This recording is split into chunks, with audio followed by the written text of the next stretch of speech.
istilah-istilah yang kayak usos, ada yang jangan menggunakan seperti itu, ya. Ganti supaya dia ngerti. Misalkan, Pak, saya lihat dari kemarin Bapak sendirian terus, misalkan, kenapa nggak main sama yang lain? Kalau misalkan dia langsung dijudge, kalau Bapak usos, penyebabnya apa gitu ya? Dia kan nanti malah merasa dijudge gitu ya. Jadi jangan menggunakan istilah-istilah halusinasi, ya, kemudian jangan menggunakan istilah ISOS, HDR. Pokoknya menggunakan istilah-istilah yang memang sehari-hari saja. Kalau HDR berarti apa ya sehari-harinya misalnya. Sama misalkan tadi tuh, kenapa Bapak sendirian terus? Kenapa nggak gaul sama nggak barengan sama yang lain? Nggak saya malu, oh berarti dia ada kemungkinan HDR. ISOS juga sama yang tadi. Kenapa Bapak nggak main sama yang teman-teman yang di sana, yang sekamar? Nggak, saya malu. Gitu. Jadi ada kemungkinan dia ISOS. Nanti baru perdalam lagi tuh. Yang pertama, jangan menggunakan istilah yang tidak familiar, ya. Kemudian tadi Nurul Intan, di sana kan di poin pertama itu, di SP yang pertama itu adalah kita mengidentifikasi, ya, mengidentifikasi keuntungan dan kerugian tidak berinteraksi dengan orang lain, ya.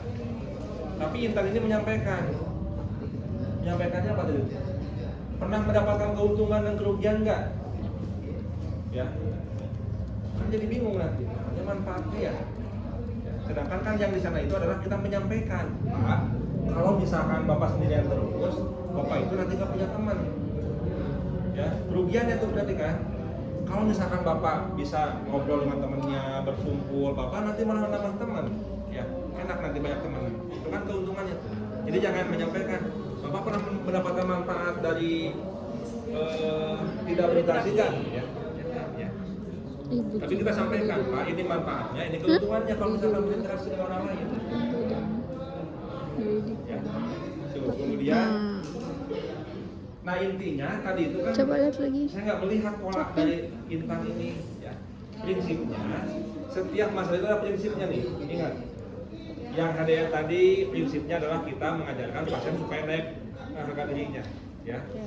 Makanya kita identifikasi tuh berbagai kemampuannya.